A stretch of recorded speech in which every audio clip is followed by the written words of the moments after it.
Okay, this is going to be a 5-minute quickie. This is a additional one. I made a mention of this last week. I'm going to watch Japanese films with all the subtitles. Because I've got some without subtitles. Because I'm stupid that way. But I thought it'd be fun. So, of course, I could have done a Godzilla movie, but I didn't. I thought I'd really plunge in and watch a Takashi Miike film without subtitles. And not just the Takashi Miike film, his worst film, his hated film, Terraformars. Terraformars. That title tells you everything you need to know about this film, doesn't it? It just sounds so tacky. So yeah, Terraformars is based on an anime. It's bloody stupid. I've never seen a director not take his film as seriously as this film director does. Even for Miike, this one, he's not taking this seriously at all. It's pretty obvious he couldn't give a shit. You know, he just doesn't seem to care at all. He's just taking the piss out of the film the entire time. The good thing, right, about not having the subtitles is I could follow the film easily. Graphically, Miike set it all out so that you could follow without subtitles. And you're missing all the bad dialogue.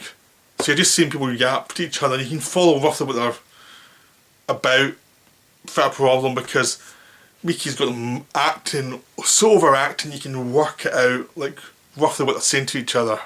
And the visuals tell you what they're doing. So it basically doesn't feel like you're watching a film for subtitles. There's nothing in the film that tells you anything that's confusing. There's nothing there. If I missed anything, I mean, there's some stuff about one of the characters whose family was poor that I didn't get, but I don't think it really mattered because, you know, there was a lot of bits and bobs I didn't get because I didn't have the subtitles, but most of it was pretty obvious. They was obviously trying to make it so it could be transferred from different countries. There wasn't really anything complicated about it, but my god, it was stupid. And there's a massive gay subtext in it. It's like he's outdoing Michael Bay for gay subtext in this film. Like, the two lead characters spar from the off. One of them's got a girlfriend who dies like 15 minutes in the film, spoilers, and then these two are sparring and fighting and trying to one up each other while they're fighting all these monsters throughout the film, and it's just get a room, please. It's just, this is so... It's so self-aware that it's always a parody of these kind of movies. It's just so in there. I mean, because there's been so many sci-fi movies that have that kind of feel to them that it's quite funny to watch it. Anyway, the plot is... yeah, this is going to be hard to explain, not only because it's so dumb. They send these... They've been terraforming Mars, but send these spores to Mars to terraform it and give it an atmosphere and give it plant life and things. It's mutated some life on Mars that are little ant things to be these big monsters now.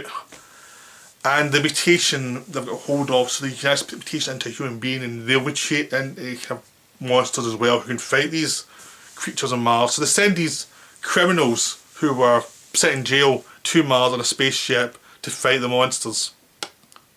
Yep.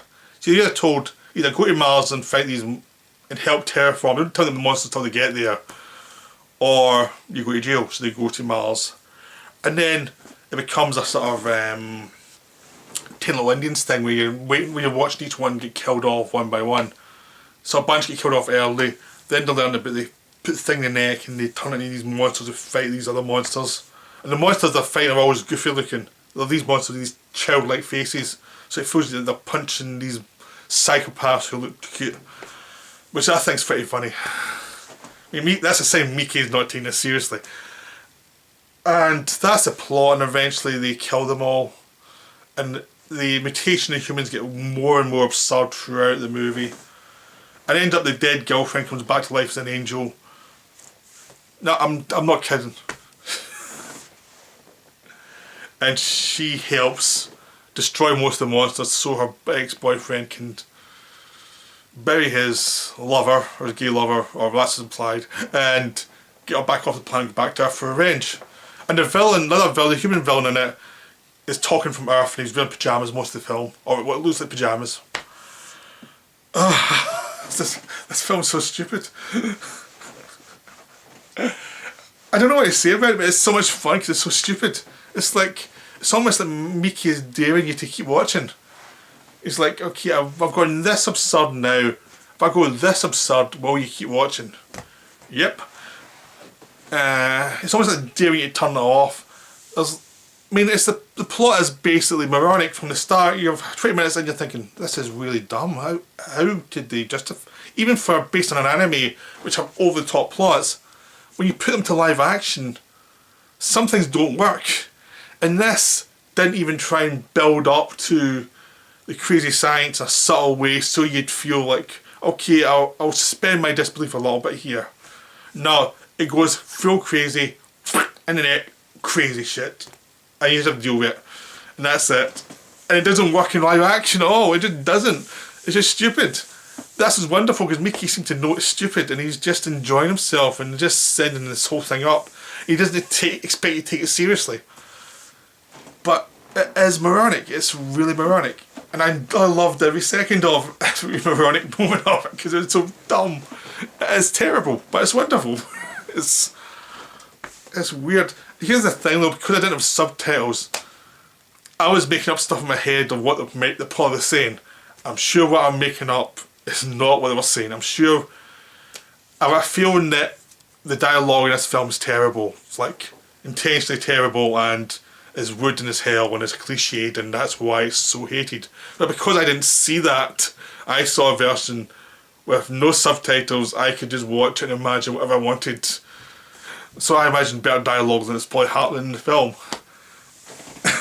So it's, oh man, it's weird. It's just, you can't believe this film at all. It's just weird. But I definitely recommend that. Watch it without the subtitles. If you're going to watch it without subtitles. It'll probably help your viewing a lot. It's moronic, it's real, it's hard to explain how dumb this film is, but just go with every dumb moment. And just watch some actors embarrass themselves, because there's one or two actors, there's one actress who acts with her eyebrow up like this the entire time, that's her entire expression.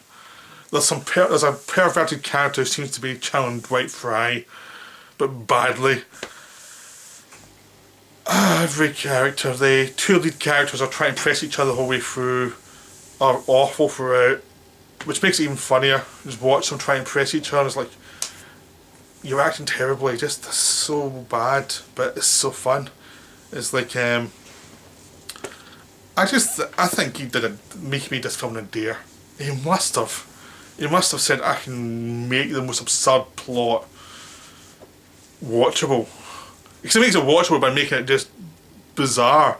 I mean, you see this and you compare it to something like Blade of the Immortal, which was made afterwards. It's like, how did the same director make these two films? Even Miike, it's like, how do you make both of these films in for a few years of each other?